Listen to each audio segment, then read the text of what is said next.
No, you made headlines recently during the Conservative conference because you were ejected during Suella Braverman's speech for saying that there's no such thing as a gender ideology. Can you talk us through how you've been feeling the last couple of years listening to stuff like this and the build up to this moment?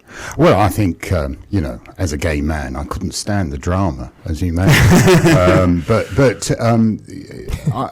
I have been, you hear chunterings of this kind of stuff, and I think you hear chunterings in all parties of things that you take objection to, and you challenge them at the time, as I have done. Mostly within the party, and said, this does not make us look good. And so I'd heard about from the media reports that Suella decided to say that imply that one of the main reasons that asylum seekers have chosen to main excuse for getting into this country is to say they're gay. And I thought, well, why pick on them? Why pick on gay people particularly? So I thought, well, that's a bit worrying. But as a rule, I never believe headlines that are tweeted out. I think it's a very dangerous thing to do, to just respond to headlines. So I thought I'd hear it for myself. So I went into the conference hall, and old timers like me, we don't bother with the conference hall. Usually we spend our time out on the fringe chatting to other people. But I thought this time I want to hear it from her. And I just became more and more horrified by the tone that was being delivered. First of all, on things like asylum seekers.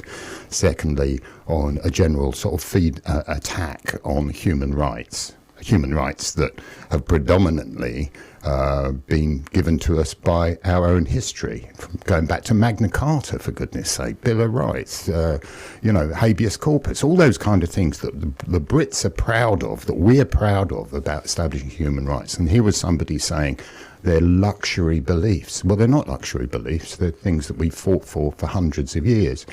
And then she used that.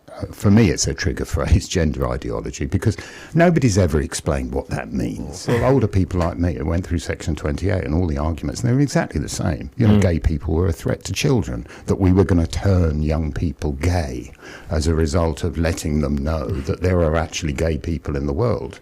I've seen it all before. And to be honest, I don't think I stood up enough back in the 80s when those tropes were going round in order to put in some very repressive legislation. And I thought, well, I'm not remaining silent anymore, because it's exactly the same. It's exactly the same as gay men experienced back in the 80s. So is this the first time you sort of heard Suella say something like that then? This is the first time you really noticed it? Straight from her. I'd noticed the comments. And as I say, I think one of the things that we should teach kids is don't trust the first media outlet you read, all right? Because media by nature, they try to be objective, but I know of no objective media outlet. Just research it yourself. Find out for yourself whether or not these things you're hearing are actually true, especially in the age of the internet and social media, where so much rubbish is spoken, unevidenced rubbish is spoken, that young people should be cynical about what they're hearing. Yeah. And I'm pretty cynical about what I hear. I like the evidence. I heard this directly from Suella. It wasn't a report of what Suella said. I heard it. I suppose what I'm getting at is, we recently literally heard the Prime Minister make a joke about trans people when he didn't realise he was being recorded. So that's not... You don't need to be cynical to know that that's actually happened, and that the Prime Minister literally said something transphobic. So I guess my question is, why was this the moment you decided to... Well, I was there. Right. Nothing, seize the moment. Carpe diem, What I can't quite work out is, were you deciding to make a stand, or did you just say something under your breath? I can't seem to work out. Other people should judge. Obviously, I have my perspective on what I said, and I just as soon as she hit gender ideology, I said, well, there's no such thing. This is terrible. I can't even remember what I said, to be honest. How loud do you think you were? I don't think I was particularly loud. Yeah. No, I thought, and people sitting just a few seats away from me didn't even realise I'd said anything. So I was a bit ashamed of myself, actually, that I hadn't been a bit louder. So as far as I was concerned, it was all part of the interplayer conference. You know, you have a big... loads of other people were making noise. But they happen to be making noise in support of Suella. Yeah. And I thought a little bit of noise in opposition is a good thing for democracy, isn't it? Yeah. You see, the problem I've got with this narrative that appears to be coming up in the Conservative Party is that all those comments were done, like things like the single-sex wards that Steve Barclay announced, the comments from the Prime Minister about he knows what a woman is and what a man is and all the rest of it, and Suella's contributions, all of those were done without any reference whatsoever to LGBT plus Conservatives, which is a fully constituted part of the Conservative Party. I would submit it is an essential part of the Conservative Party, and at no point did any of those, or the Cabinet Office, or anybody who's writing those speeches, go to LGBT plus Conservatives for their take. And because if they had, our trans members would have been most vocal about the kind of tone that was being delivered. This tone exists, though, in a lot of places, not just at conference. In general, it's been whipped up by the Conservative Party. No, I'm going to challenge that. No, please do. Because if you see in the Greens, it's been a real issue. We my good friend... I'm not saying my it's good not. friend Sian Berry had to resign as leader over the... I say she's a good friend because I'm on the London Assembly with her. She resigned over that particular issue. The Labour Party has certain members of the party who also give this divisive Well, I never rhetoric. said it was just the Conservatives. Thank you. Well, that's where I wanted to challenge. But the because I've question- heard too much of that. It is not. And when you look at, if you look at my mailbag over the past few days, and public apology here, sorry if I haven't got back to you, because it has been overwhelming, and 98% easily of the responses that I've got from Conservative Party members have been supportive, because this rhetoric doesn't look like the party that I've been a member of since I was a kid. It is not the same party. We should have got away with it. Got away from that. Section 28. David Cameron had to make a quite justifiable apology for that measure, and I think we're just doing it all over again. And it's not the party I know.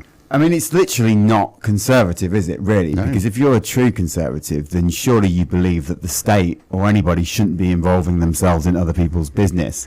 I'm so annoyed with you saying that, because the Conservative Party is one that stands up for the individual. We believe in small government, not intrusive government that goes into our lives and tells us how to lead it, makes us feel guilty about choices that we make. Or ejects you from a conference for speaking. Or rejects you from a conference for speaking. By police escort. Of all parties, we should be the ones standing up for freedom of speech. We should be the ones for the state getting out of our lives, not being more intrusive.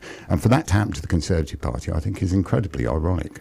Yeah, I mean, it's crazy how LGBT rights and whatnot are put into this category of being like left wing, and we have this argument all the time on the podcast. It's just that it's not on that spectrum, is it? Because it's over here. It's a different. No, I mean, left wing people are going to shout at me here because I'm definitely a Tory instantly. A number of people say, well, why don't you join the Labour Party or Liberal Democrats or stuff like that? Because I'm a Conservative.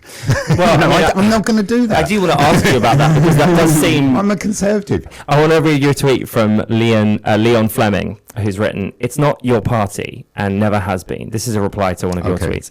"It's not your party and never has been. They've always been a hateful, homophobic party, and until now you've been happy enough to betray your own community and to be part of the Tories. It's great that you've finally opened your eyes, but you're still a Tory and betraying us." Well, the word instantly that goes to my mind is bollocks, but that's not the kind of language that I like to use.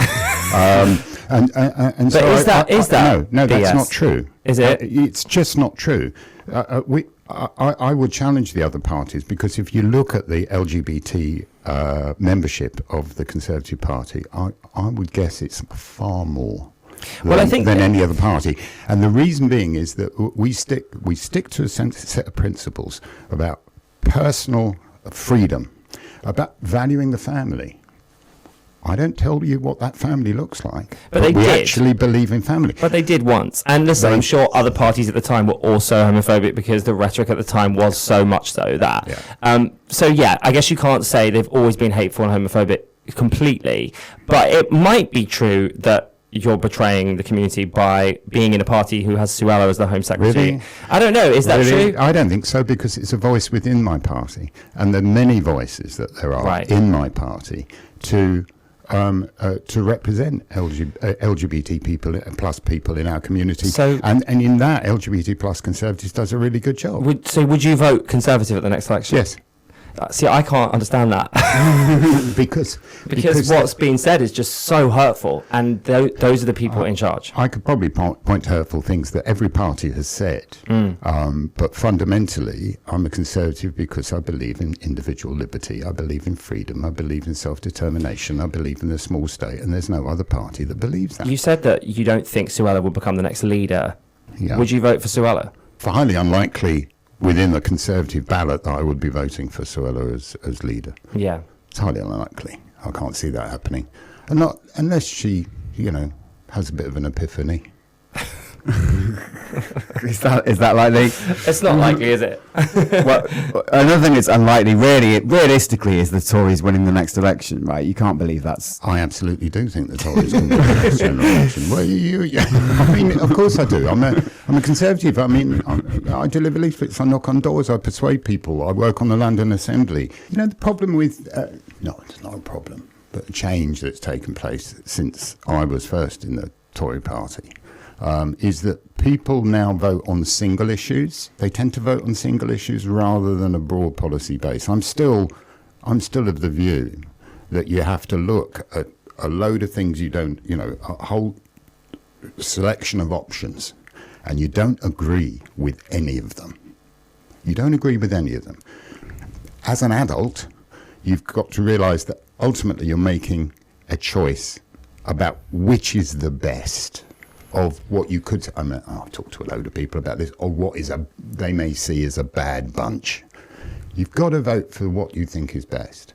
And that the programme of the Conservative Party is what is best. But in my opinion, well, everything's my opinion.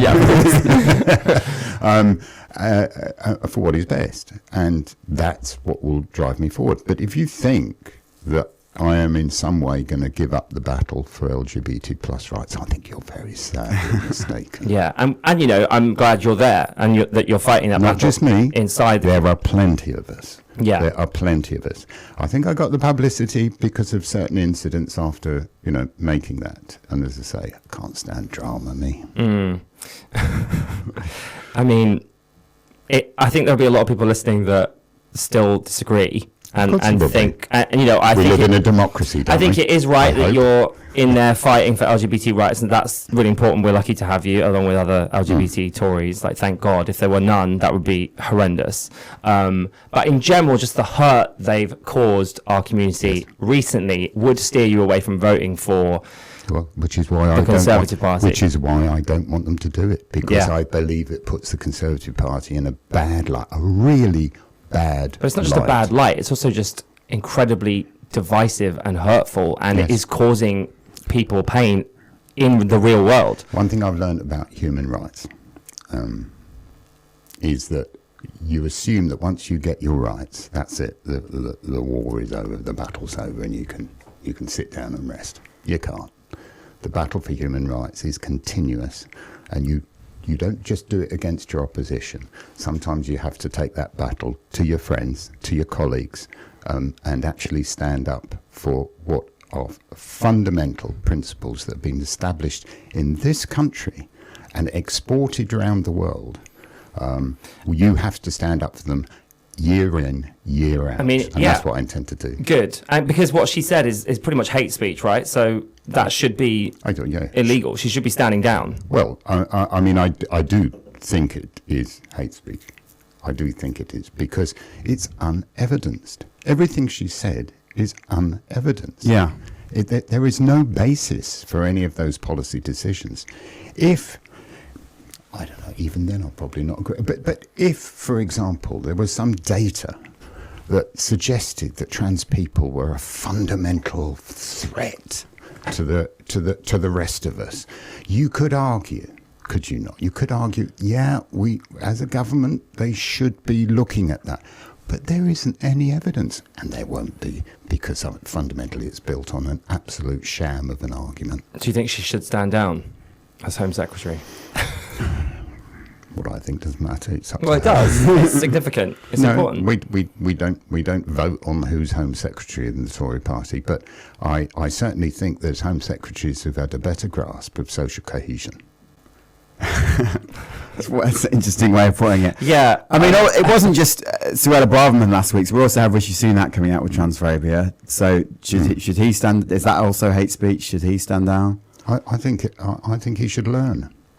I think he should educate himself. Well, when you go as far as saying, I think he should talk to LGBT plus conservatives. So far, nothing. Have you been knocking on the door? But he hasn't been. He's not open to. Certainly, I've been sending emails for a couple of years, Right. to various ministers about tone, about the need for them to evidence their policy making, and I've had little in terms of response. well, why won't you go as far as saying that he should stand down? Or that is hate speech and you completely... He makes his own decisions enough. I'm a Tory. You make your own decisions.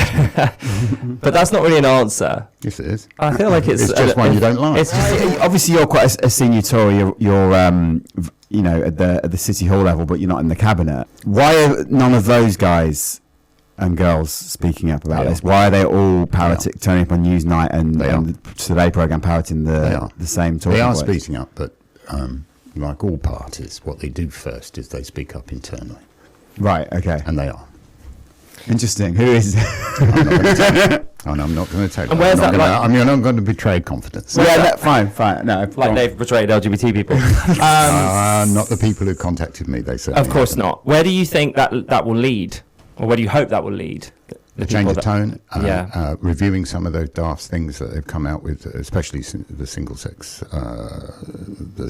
wards thing. It's just bizarre, and I want them to review that because there is no basis for it whatsoever. I guess the problem is that I mean, the thing that really upsets me about that is that we trust our clinicians and our nursing staff to create safe environments for people within those hospitals. And we have effectively snatched that right away from them by imposing a law that says you will no longer have a choice for creating safe environments for your patients. You have to follow this daft unevidenced law. That's what really offends me about it, because you have to trust public servants to be able to do the job that they've been trained for. Yeah. And all of a sudden you're saying, actually, we don't trust you. I think that's a dreadful message to send. So if that ends up in the Conservative manifesto, then what happens? And then I shout about it. But you wouldn't stand down. No, of course I wouldn't. I'm a Conservative. you say that like it's a blood right. It's my party. Right. It belongs to me. Yeah. It belongs to me as it does every other Conservative member. And if we see our party being dissed and misrepresented, then we stay and we fight, or we could run away.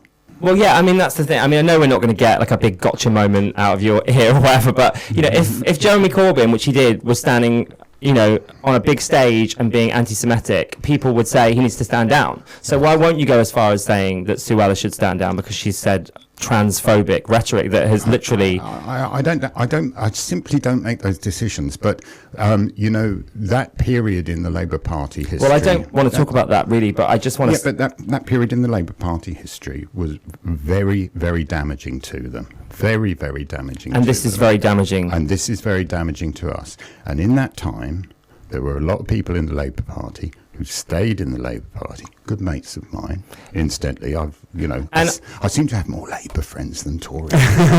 No, that's not Well, that's true. there's probably a reason for that. Actually, that's not true. That's not true. That's not true. But I've got a lot of friends in the Labour Party. They stood with the Labour Party because they believed in the Labour Party's principle. They didn't say he should stand down, that he should just stop the rhetoric, and also stop the hostile environment that there was for Jewish people in the Labour Party at the time. This is a hostile environment for LGBT people, right? And I absolutely am speaking up, and LGBT conservatives are speaking up for that reason. But we're not going to, it's my party. Yeah. Who the leader, who's Home Secretary and who's leader is entirely temporary when you get to my old age. I mean, it's incredibly temporary when it comes to the Conservatives. Well, incredibly temporary, absolutely. When leaders come and go, Home Secretaries come and go, and I sometimes forget who was, because there's been so many. But ultimately, what matters is a Conservative Party that stands up for individuals, that stands up for.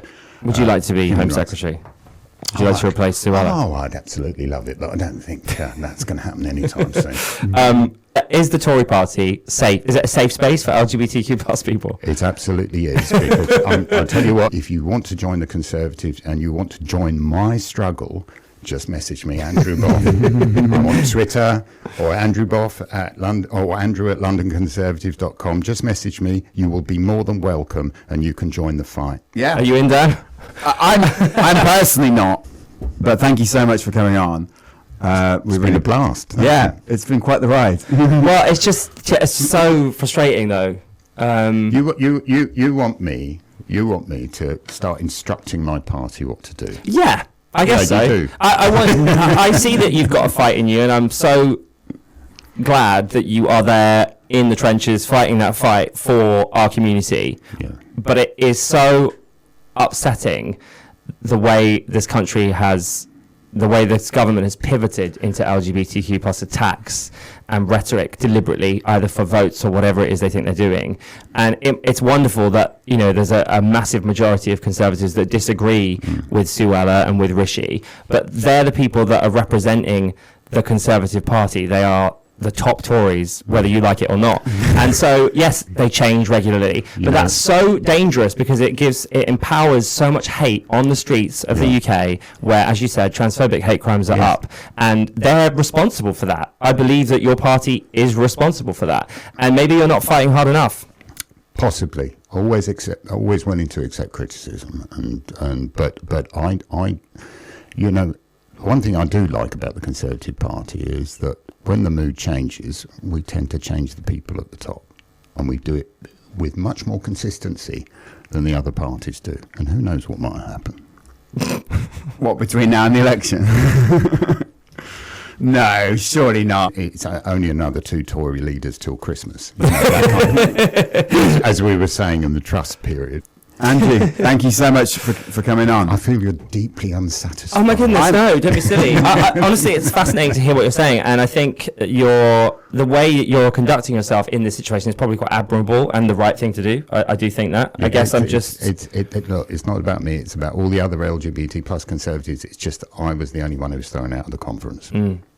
Yeah. And it was an absolutely awful experience, of course, to be manhandled out of the conference by big burly police officers. It was terrible. Are you saying you enjoyed it? Anything of the sort. I'm not putting words in your mouth. I'll repeat what I said. I'm glad that there's people in that party fighting for LGBT rights and trying to get people to notice and say and do the right thing. That's very important for all of us. Join. No, please don't.